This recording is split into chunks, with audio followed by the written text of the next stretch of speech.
Il ne faut pas avoir peur. Bonsoir à tous d'être sur Géopolitique Profonde, la chaîne qui est là pour remplacer les médias subventionnés. On est vendredi soir, 18h58. Excusez-nous du retard, mais vous savez, les rues façon Anne Hidalgo, ça provoque des retards inconsidérés et inconsidérables. Voilà, c'est comme ça. Mais bon, comme on est en direct, ça arrive. Sinon, avant de parler de l'émission, n'oubliez pas de vous abonner à la lettre de Géopolitique Profonde, où vous avez notre ami Corneille qui est ici présent, qui écrit, Philippe Perlin qui parle du Bitcoin, et plein d'autres auteurs qui sont là pour vous conseiller sur la géopolitique, sur les investissements, enfin sur plein de choses. Vous trouverez donc le lien en description. N'oubliez pas aussi d'appuyer sur la petite cloche, voilà, vous cliquez dessus, parce que sinon parfois YouTube vous désabonne et vous n'avez pas accès à ces émissions en exclusivité. Et là, nous, on est là pour vous donner des émissions en exclusivité et c'est notre job de faire de l'information. Alors, je le dis, on est en direct et moi je ne cache rien, je suis totalement transparent. Notre invité arrive en 3 minutes, voilà, il n'est pas encore là, voilà, bon, hein, il s'est peut-être pris un PV, je pense, mais il arrive. Mais avant ça, donc du coup, je vais présenter nos autres intervenants qui sont ici présents. Donc ne nous quittez pas, de grâce, ne nous quittez pas, s'il vous plaît. Restez. Chante. Alors, première invitée, c'est la chansonnette. c'était Fanny Reynaud, comédienne, journaliste, elle fait tout. Tu fais des enquêtes, tu fais plein de choses. Tu es youtubeuse, tribune libre. Absolument. Comment vas-tu ce soir? En plus, tu mets des belles chemises. J'essaye. Parce que les invités s'habillent bien ici, donc voilà. Je me mets au diapason. Oui, Tribune Libre. Et donc la dernière entrevue de Tribune Libre, c'est Alain Juillet. Donc vous allez parler de franc-maçonnerie, donc justement. On va parler de plein de choses. Il s'est garé, il arrive, il s'est garé, il arrive.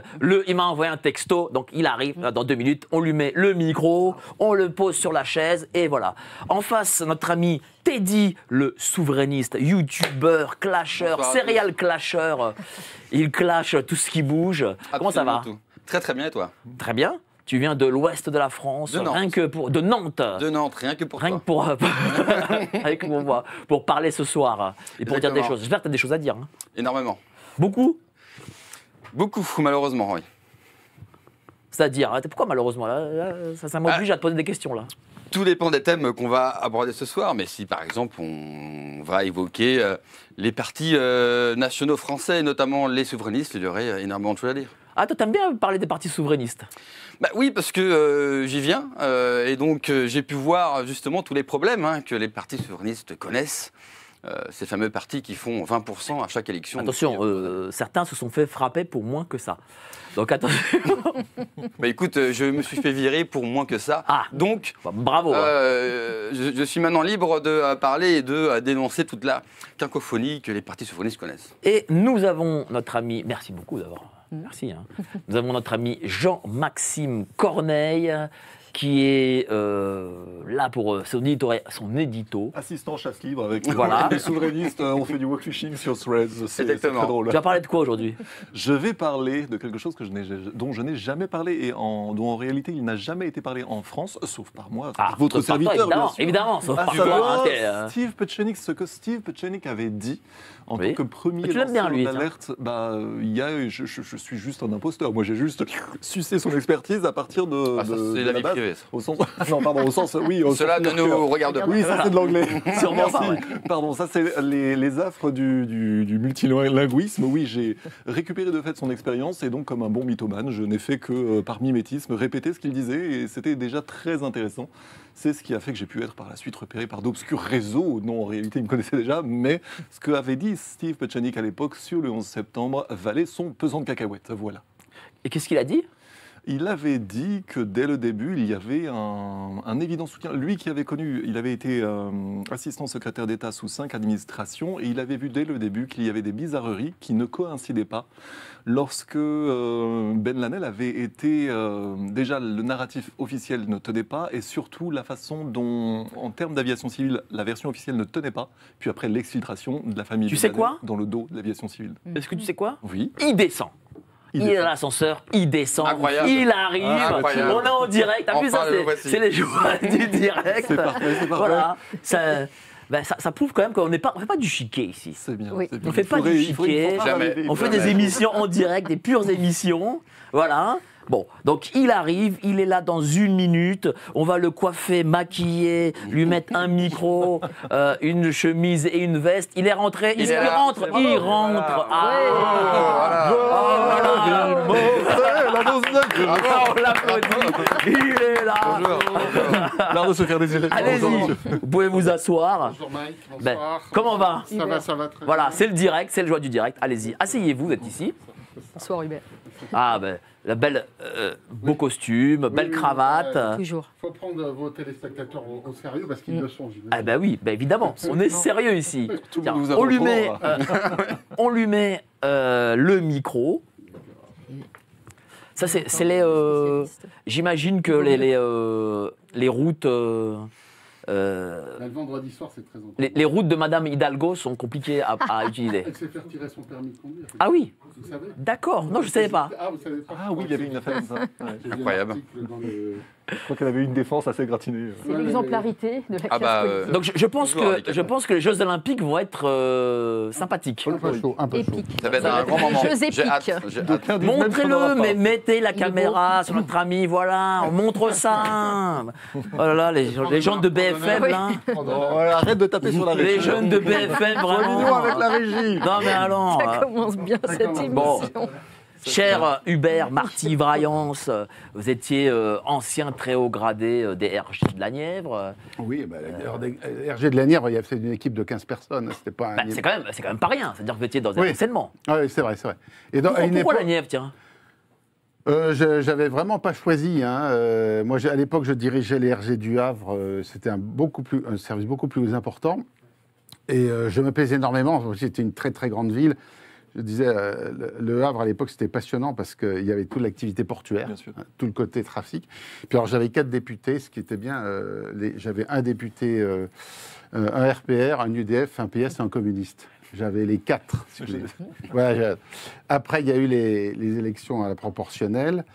Je suis en train de me replonger dans cette époque parce que je suis en train d'écrire mon souvenir, enfin mon livre de souvenirs. Et j'ai connu un jeune à l'époque, un jeune bonhomme qui s'appelait Laurent Fabius, qui démarrait sa carrière et sur lequel on disait énormément de choses vraies et fausses déjà. Et puis j'ai connu Antoine Ruffnac quand il se préparait pour accéder à la mairie du Havre. C'était vraiment une époque vraiment passionnante. La première cohabitation, c'était quelque chose de vraiment Bah, passionnant. surtout que la Nièvre, c'était Et alors après- chez Mitterrand. Mais voilà. Donc, alors après, en fait, qu'est-ce qui s'est passé? J'ai réussi une affaire antiterroriste en 87. Il y a Pasqua qui est venu me féliciter en me disant que vous êtes bien jeune, vous avez réussi une belle affaire, vous savez. On négocie actuellement les otages au Liban, ça nous aide. Bon, alors, il y a la faconde de Pasqua. Et il m'avait proposé d'aller encore succéder à Squarcini. J'ai dit non, peut-être que j'aurais dû dire oui, j'aurais fait une carrière bien différente. Et le fait d'avoir dit non à Pasqua à cette époque, l'année suivante, les socialistes, réélection de Mitterrand, ils reviennent au pouvoir. Et puis, alors d'abord, je voulais partir à La Réunion. Et puis, on me dit non, on réserve quelque chose de plus important. Ah bon, je dis quoi? La Nièvre. Je dis, cache pas qu'au début, j'ai fait la gueule. Hein. J'ai fait la gueule parce que je me suis dit, je vais me retrouver dans un département complètement phagocyté par Mitterrand. Mais avec le recul, j'y suis resté 4 ans. Je regrette pas parce que ça m'a permis vraiment de toucher à l'Élysée, à l'entourage de Mitterrand, au personnage qu'il était, à tous les secrets d'État qu'il y avait. À Bérégovoy, que j'ai vu tous les week-ends, et qui n'était pas du tout dépressif. Hein, je peux vous dire.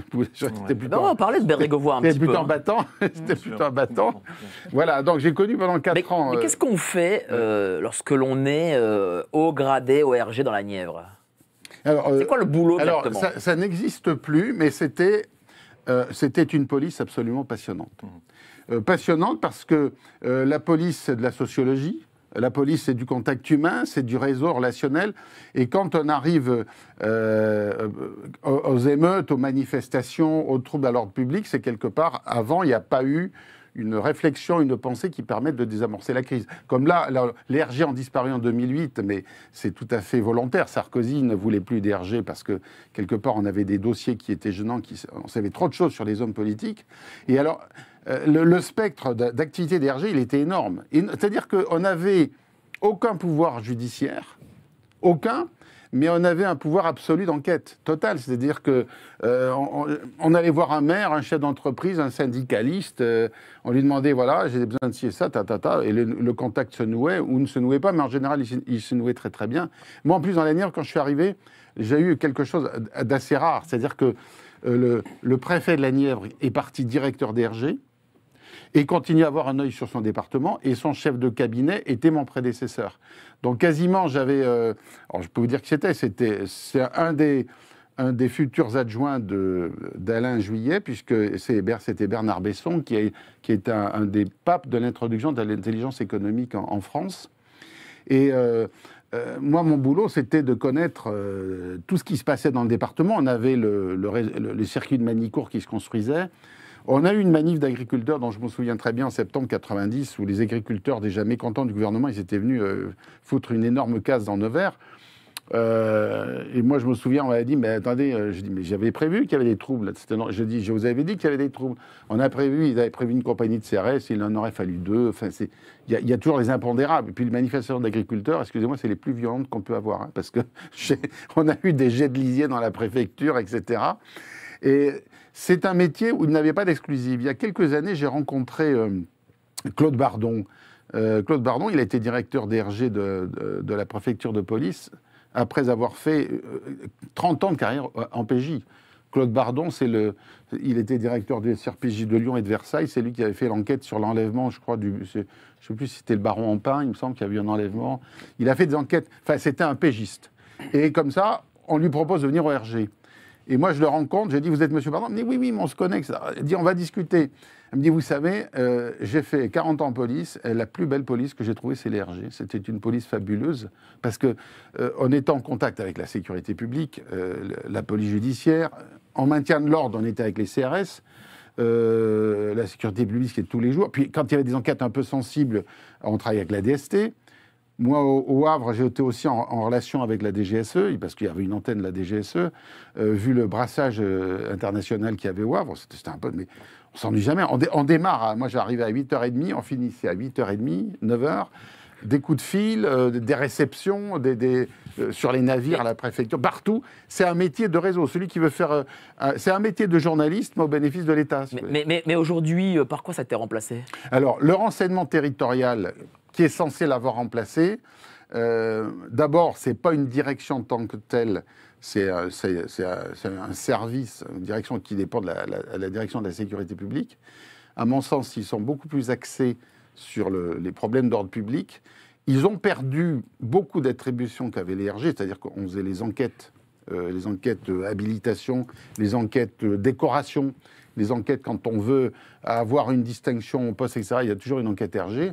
Puis ils ont perdu la mémoire. La police, c'est la mémoire. Donc on avait des fichiers qui étaient extraordinaires. Moi, dans la Nièvre, j'avais la vie de François Mitterrand en 3 tomes. Ouais, je veux dire qu'il y avait des choses vraiment intéressantes. Vous avez connu sa fille avant que le Paris Match le dévoile. Avant qu'elle existe. Voilà. Et avant que les Valier du coup, pourquoi ils n'ont pas gardé justement tous les dossiers que vous avez faits, justement? Alors, une partie des dossiers sont allés aux archives, certains aux archives départementales. Je crains qu'il y en ait beaucoup qui aient été détruites.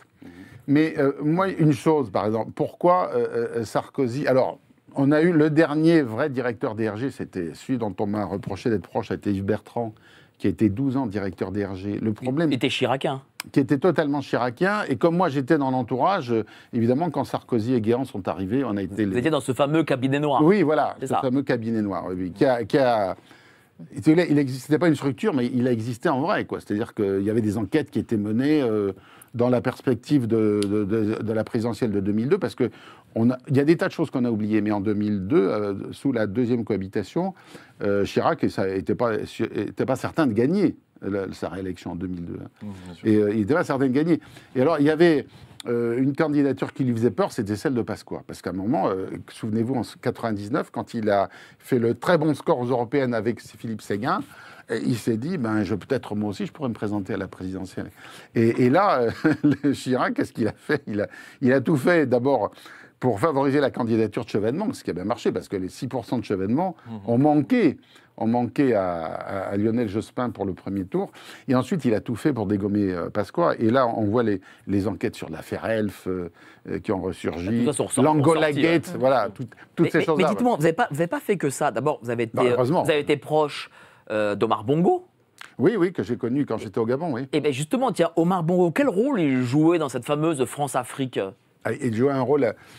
Je dirais, il jouait un rôle fabuleux, je dirais, dans la redistribution. Parce que la redistribution... C'est-à-dire, qu'est-ce que ça veut dire, ça, distribution? Mais, on sait tous... Alors moi, je me marre, parce que là, je parlais hier avec un ami, un grand ami qui est franco-africain, qui a conseillé Chirac sur l'Afrique. Et on a toujours critiqué, la France-Afrique, en fait, c'est un retour de pognon. Il y avait tout l'argent qui partait pour le développement en Afrique et qui revenait de façon plus ou moins déguisée dans la poche des hommes politiques de droite comme de gauche. Après, ça a été l'affaire Elf, la fameuse affaire Elf, où on avait d'un côté M. Tarallo qui servait le RPR, et puis l'inénarrable André, comment il s'appelait déjà, celui qui était parti aux Philippines. Alfred Sirvin, qui donnait à la gauche. Donc tout ce système africain, il était là, et alors il a servi longtemps au RPR, aux gaullistes. Mitterrand n'a rien touché, mais il l'a repris à son profit. Complètement à son profit. Après, le Floch Prigent, qu'on voit maintenant de plus en plus sur les télés, c'est pas mal, parce que je trouve qu'il a une certaine mémoire, une certaine vision. Aussi ici. Vous l'avez invité ici? Oui, bien sûr. Sur l'industrialisation de la France, c'est un homme qui a vraiment des idées. Il est vraiment intéressant, moi je le connais aussi. Alors, tout ce système, Omar Bongo, entre la France-Afrique et le pétrole du Gabon, où à une époque, le Gabon... produisait 15 millions de tonnes pour un pays de 800 000 habitants. Et où la redistribution, elle n'existe quasiment pas. Donc c'est tout Bongo et ses proches qui... C'est-à-dire quoi? C'était RPR, PS? Alors non, mais lui c'était tout. Bongo, c'était tout le monde. D'abord, je crois... C'est-à-dire que les valises, toi, c'est pas une réalité, quoi. Non, mais non, c'est la vérité. C'est la vérité. Et quand j'étais au Gabon de 92 à 95, pour l'élection de 95, il y avait le clan Pasqua qui soutenait Balladur, qui venait chercher les mallettes. Et puis il y avait le clan RPR Chirac qui venait chercher les mallettes. Et puis les mallettes, elles étaient là. Même Bongo, il faisait sa distribution à l'hôtel Crillon après, puis après à l'hôtel Meurice, suite à une histoire complètement rocambolesque. Dites-nous. Je vais vous expliquer, c'était tordant, parce que j'étais en poste à Paris, puis ils m'ont appelé à ce moment-là pour essayer de leur donner un coup de main. Bongo partait... il allait à l'Assemblée Générale des Nations Unies, ça devait être en 2000 ou 2001. Et il m'appelle en catastrophe, parce que j'avais gardé des contacts avec l'ambassade du Gabon. Il me dit, on a volé la mallette du président à l'hôtel. Alors dans la mallette du président, il y avait son discours aux Nations Unies, à l'Assemblée Générale. Donc, apparemment, il ne le connaissait pas par cœur. Il avait aussi piqué des documents confidentiels. Bon, et puis de l'argent de poche, je sais pas, 30 000 €, et puis, je sais pas, 5 millions de CFA, enfin bref, les bricoles, etc. Donc, on y avait piqué ça. Et du coup, après, ils ont trouvé qui c'était. C'était un Congolais de Kinshasa, hein, pas de Brazza, qui était un astucieux bandit de grands hôtels. Donc, il faisait les grands hôtels, il repérait, il se mettait un uniforme de la délégation, et quand on l'avait pris pour quelqu'un, paf, il est allé prendre la molette d'Omar Bongo. Et c'est suite à ça que Bongo a déserté le Crillon pour aller à l'hôtel Meurice. Vous voyez un peu les histoires. Mais alors, c'était fabuleux, parce que c'est une époque, je dirais, glorieuse, où l'argent coulait entre la coopération, entre Elf, et puis on voyait les bagarres internes à la droite. Et c'était, franchement, Bongo, il a quand même une spécificité mondiale, je crois. Il a été, de son vivant, plus longtemps que président que non président. Bah oui, il a été au moins 40 ans, il a connu le général de Gaulle. Il est arrivé président à 32 ans, hein, et il est mort en 2009 au bout de 42 ans de pouvoir. Donc il avait connu de Gaulle, Pompidou, Giscard, Mitterrand, Chirac, Sarkozy, il les a connus tous. C'était un faiseur de roi. Il avait une connaissance... Ah oui, alors surtout le ministre de la Coopération, il avait intérêt à lui plaire, parce que si le ministre de la Coopération ne lui plaisait pas, il appelait au Mitterrand Chirac, il faut me le dégager tout de suite, il n'y pas tout de suite. Mais dites-moi, vous êtes de la Nièvre, et donc forcément, la Nièvre, je suis obligé de vous poser la question, parce que c'était les circonscriptions de M. Mitterrand et aussi de Pierre Bérégovoy. Vous y croyez, vous, dans la version officielle de la mort de M. Non, Bérégovoy? J'y crois absolument pas, d'autant moins que j'ai participé, Ah bon? j'ai enquêté pour le compte de Yves Bertrand, mais il a eu tellement peur qu'il disait non, je ne l'ai pas confié d'enquête. Or, pendant 1 an et demi, 2 ans, avec son plus proche collaborateur, on a enquêté, on a amassé un faisceau d'éléments qui était extraordinaire pour prouver l'assassinat. Et j'ai fait un film là-dessus. L'assassinat, pour vous, c'est une réalité? Absolument. Les 2 balles, est-ce que c'est vrai, ça, c'est les 2 balles? Mais oui, c'est absolument vrai, parce que moi, j'ai discuté avec des médecins de l'hôpital de Nevers. Alors, pourquoi il ne fallait pas qu'il soit mort à Nevers? Je vais vous expliquer l'histoire. Il ne fallait pas qu'il décède à Nevers, parce qu'il fallait que tous les éléments sur les constatations, la radio qu'il a passée à l'hôpital de Nevers soit transférée au Val-de-Grâce, où on est dans une enceinte militaire, et où c'est le secret défense qui régit. Donc, toutes les pièces... À Nevers, après, vous arriviez 3 jours après, il n'y avait plus rien. Tout était parti. Mais j'ai repris l'enquête bien plus tard, parce que Bérégovoy, c'est 1er mai 93. Moi, j'ai repris l'enquête en 2000-2001. Et ce qui est... Je dirais que c'était intéressant de voir l'attitude des gens, parce que les gens de la mairie qui avaient connu Bérégovoy étaient prêts, ils venaient me voir, j'ai ci à vous dire, j'ai ça à vous dire, ils avaient tous des choses à me dire. Mais après, quand on a su que j'enquêtais, le député maire à l'époque, qui était l'adjoint de Bérégovoy, qui était son suppléant, avait fait passer le coup de fil à tout le monde, surtout vous lui dites plus rien, etc. Et, alors, comment on reconnaît un meurtre d'État? Il y a un indice très simple. C'est que vous n'avez pas besoin d'attendre les conclusions, l'enquête, que déjà on vous donne la version tout de suite. Conclusion médiatique immédiate. Voilà, immédiat. On vous dit non, cherchez pas, c'est un accident ou c'est un suicide ou il était dépressif. Voilà, dès que vous avez... C'est un excellent résumé. Et il n'était pas dépressif. Mais alors, il était d'autant moins dépressif que dans le film, mais il faudrait que le réalisateur Francis vienne vous voir parce qu'il vous expliquerait. C'est un garçon vraiment hyper intéressant, parce que c'est pas un journaliste au sens où on l'entend, c'est un enquêteur privé et qui fait des films, il interviewe des gens. Il a fait un très bon film sur Béret, je vais vous en reparler. Il a fait un film aussi sur la mort du juge Borrell, qui n'était pas juge, mais qui s'est substitué à Djibouti. Il a fait aussi un film formidable sur l'assassinat de Jean de Breuil. La mort de Jean de Breuil, qui a été assassiné le 24 décembre 1976. Et lui, il n'y a pas de doute. On sait bien que ce n'est pas un suicide. Il a vraiment été trucidé rue des Dardanelles un soir de décembre, enfin, à la veille de 1976. C'est habituel, ça, c'est meurtre d'État ou pas?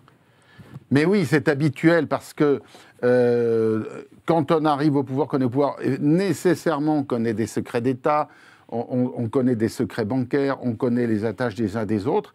Et s'il y en a un qui menace d'en parler ou de s'en servir, il représente un danger. Alors, je vais revenir à Bérégovoy.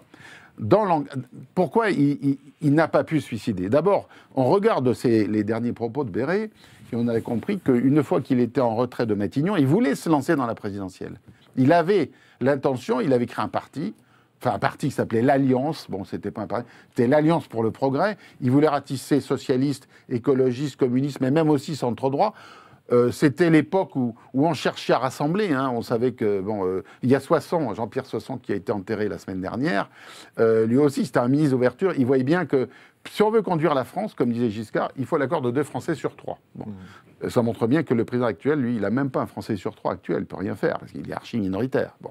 Alors, Béret, il avait cette ambition présidentielle et il avait quand même des sacrés dossiers. Quand on est quand même 7 ans à Bercy, que ça soit sur l'affaire Triangle-Péchinet, le rachat de Rhône-Poulenc, les raffineries Elf, le nombre d'affaires qu'il y a eu dans cette époque-là, il est énorme.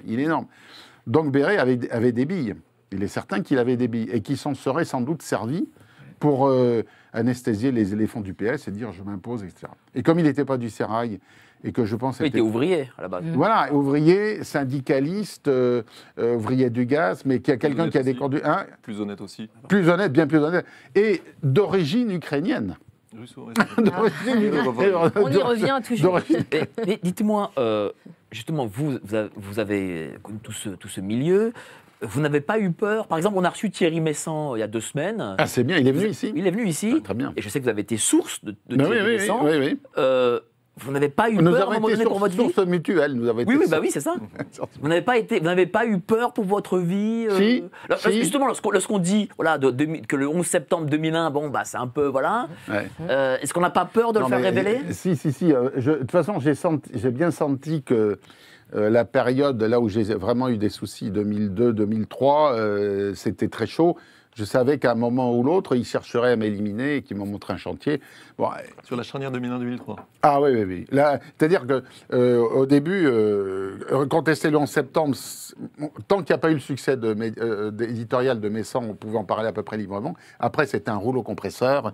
On a tout fait pour nous débunker, pour nous... Qu'est-ce qui vous a fait dire que c'était un peu bidon ce 11 septembre? Ah ben moi, tout de suite, quand j'ai vu les images... alors, il y avait les images officielles du Pentagone. Le Pentagone a publié des images, des films, et quand on voyait le film, pas d'avion. Zéro avion, une carcasse, rien du tout. Après, moi, je dis, il y a des choses qui m'ont paru complètement loufoques. Comment on peut croire que 4 avions sont détournés simultanément par des Arabes qui ne sont pas nécessairement faits de la technologie, avec un cutter, j'arrive, boum, je prends un avion, 2 avions, 3 avions, 4 avions, etc. Et déjà, le procédé m'a paru complètement loufoque, ça ne m'a pas paru crédible. Et ensuite, je dirais, si vous regardez les images attentivement, vous voyez bien que ces tours, elles sont désintégrées. Il n'y a pas d'écroulement comme normalement s'il y a un avion. En fait, les tours, elles étaient bâties pour qu'elles résistent même au percutage de 2 avions. Et moi, je pensais tout connaître sur le 11 septembre, je ne connaissais pas tout. J'ai encore découvert il y a 3 mois quelque chose de fantastique, une enquête d'une Américaine qui explique alors combien de tours se sont effondrées le 11 septembre. On dit 2? 3, non, ni 2 ni 3, 7. Ah oui? Ah bon? 7. Regardez bien. Toutes les tours autour ont été désintégrées par les armes à énergie dirigée. Je vous enverrai le lien. D'accord. C'est une nana absolument sensationnelle qui s'appelle, je vais vous donner, Judy Wood. Relayée par Kaji en France. Ah ouais. Fantastique. Kaji. Une enquête vraiment fantastique. Mais cette enquête que vous avez faite sur le 11 septembre, vous étiez encore en poste. Mais j'étais encore en poste. Et donc, du coup, ça veut dire que l'État français est au courant de ce qui s'y passe. Mais évidemment, au SGDN, à l'époque, je dis j'ai tels éléments. C'est marrant de vous dire que ça soit les gens du SGDN, de l'armée, de la DGSE, personne ne croyait à la thèse officielle du 11 septembre. Personne. Mais à partir du moment où il y a eu un rouleau compresseur médiatique qui a été engagé et où on nous a tous discrédités comme conspirationnistes, complotistes, à ce moment-là, on a vu que il y avait une doxa officielle et que dès qu'on la remettait en cause, si on s'écartait, on était fusillés. Mais dites-moi, cette enquête, vous l'avez fait donc en poste. On vous a demandé de la faire ou vous l'avez fait de vous-même? Il n'y avait pas une demande officielle, mais je n'ai parlé avec Bertrand à plusieurs reprises. Lui aussi... Monsieur Yves Bertrand. Avec Yves Bertrand, on a parlé. Lui non plus ne croyait pas du tout à la thèse officielle. Alors, comme on était, si vous voulez, à l'époque où on était en train par des enquêtes confidentielles, on était en train de tordre le cou aux versions officielles, Bérégovoy ou même l'affaire Colonna et Rignac. Il y a aussi énormément de choses à dire. Et moi, ce qui me fait plaisir, entre guillemets, mais sans me faire plaisir, c'est que sur bien des affaires, on avait vu juste. On avait dit la vérité avant les autres. On nous a torpillés à cause de ça. Mais avec 20 ans de recul, on se rend compte que la version sur le 11 septembre ne tenait pas du tout la route. C'était un prétexte des néocons pour aller prendre le pétrole en Irak. Absolument. Et s'implanter partout. Et quant à Colonna, excusez-moi, il suffit de voir les circonstances de sa mort en prison, un mois avant sa libération, pour comprendre... Quoi, c'est un meurtre d'État? Mais pour moi, totalement. D'ailleurs... Il n'a pas tué le préfet Rignac, Colonna? Pour moi, non. Pour moi, ce n'est pas lui. Qui l'a assassiné d'après vous? Je ne peux pas tout vous dire un soir. Ah bah. C'est vrai qu'il faut... Chaque chose dans son temps. Voilà. Je ne peux pas tout vous dire un seul soir, mais je pense que là aussi, c'est une vraie affaire d'État et qui montre... Alors maintenant, regardez, on ose dire, on peut dire qu'il y a des mafias en Corse. On l'a dit il y a quelques semaines, là, Darmanin dit « Ah oui, le procureur général de Bastia, je crois, de Moncey, dit « Oui, effectivement, il faut dire, mais la mafia en Corse, elle n'arrive pas maintenant, ça fait 30 ans qu'elle est en Corse. » Une concurrence entre ça fait 30 ans qu'elle est... Et je pense que il suffit de... Pareil, comme Bérégovoy, de Bâle, et j'expliquerai sur quoi je me repose dans mon livre, pourquoi de Bâle, je sais pertinemment qu'il en avait 2, et Rignac, excusez-moi, 3 balles dans le dos et une dans la tête, c'est pas les nationalistes, c'est vraiment signé mafia, ça. C'est un meurtre mafieux. Mais la mafia en France, ça fait peur. Non, ça concerne que la Sicile, ou alors ça concerne la Russie ou l'Amérique latine. Il était gênant, peut-être, Monsieur Erignac. Moi, je pense, rendons-lui honneur, et c'est pas un honneur que de maintenir des mensonges. Je pense que c'est un préfet qui a voulu lutter contre les dérives mafieuses en Corse, qui s'est heurté de front à la puissance de la mafia. Pour moi, je pense que ça peut être un meurtre commandité par la mafia, la 'Ndrangheta qui voulait s'installer en Corse et qui se servait des réseaux nationalistes pour opérer une certaine déstabilisation. Et quand il a vu ça, il a dénoncé.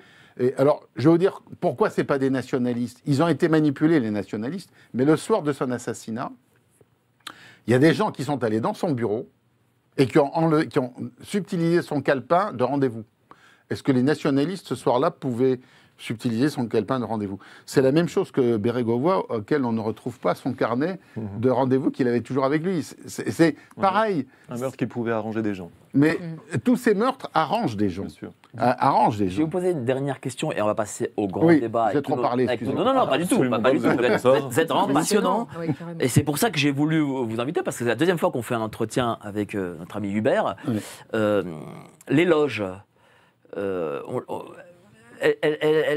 elles tiennent quelque chose dans ce pays, ou alors on fantasme sur, Pour moi, sur le Grand Orient, sur tous ces gens? Hier, Alain Juillet en a parlé. Je ne sais pas, vous n'avez pas eu le temps d'écouter son entretien. Il a fait un exposé excellent. Hein. Sur Tribune Chez Libre. qui? Chez moi, Ah, oui, sur je- Tribune Libre. Je me suis Excellent. régalée et j'invite les gens à aller Ah, voir. ouais, Ah bah tiens, t'as eu Alain Juillet. J'ai eu une chance énorme, mais je me suis vraiment Bah, régalée. on l'appellera parce qu'on Oui, on l'a eu oui, aussi. il viendra on va- ici, on va le faire il revenir. sait qu'il est le bienvenu ici, Ah, oui, il est oui. partant pour venir. Alors, tout à fait. Parce que, puis alors, franchement, la réflexion qu'il a, la culture, C'est sublime. c'est un régal d'écouter C'est un principe. Alain Juillet, c'est un régal. Oui. Maintenant, je suis d'accord avec Alain Juillet, la maçonnerie en France n'a plus du tout l'importance qu'elle a eu à un moment. Alors, à cause de plusieurs facteurs, je dirais, si vous voulez, la société en 15-20 ans a profondément changé. L'engagement, d'ailleurs, tous les partis disent qu'il n'y a plus d'engagement, que ce soit les partis politiques, les syndicats, la religion, il n'y a plus de vocation, etc. Mais en maçonnerie, c'est pareil, parce que quand on prend un engagement, il faut le tenir. Et tenir un engagement, maintenant, c'est plus tellement dans l'air du temps, dans l'air des jeunes générations. Donc déjà, si vous voulez, l'engagement, il n'est plus le même qu'à un moment. Oui. Et il est différent. Je pense que quand les gens ils voulaient changer la société au 19e siècle, même au début du 20e siècle, ils s'engageaient. Et à votre époque, dans les années 80, 90, j'imagine que Alors- c'était encore l'ancienne génération. Je dirais que sous les années Mitterrand et le début de Chirac, je pense que la maçonnerie avait encore une importance. Je pense que depuis une quinzaine d'années, depuis les années Sarko-Hollande et maintenant, ça s'est vraiment réduit. Bien sûr. Mais d'un autre côté, si on va en maçonnerie, c'est pas pour faire la révolution, il a dit, hein, c'est pas révolutionnaire la Ça dépend maçonnerie. desquels.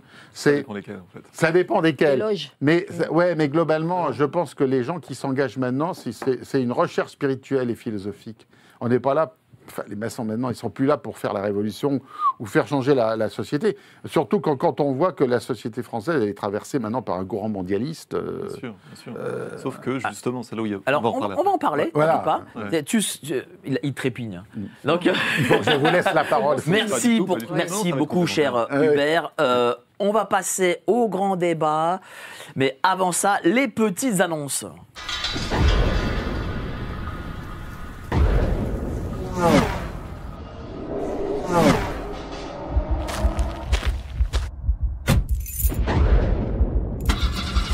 Il ne faut pas avoir peur.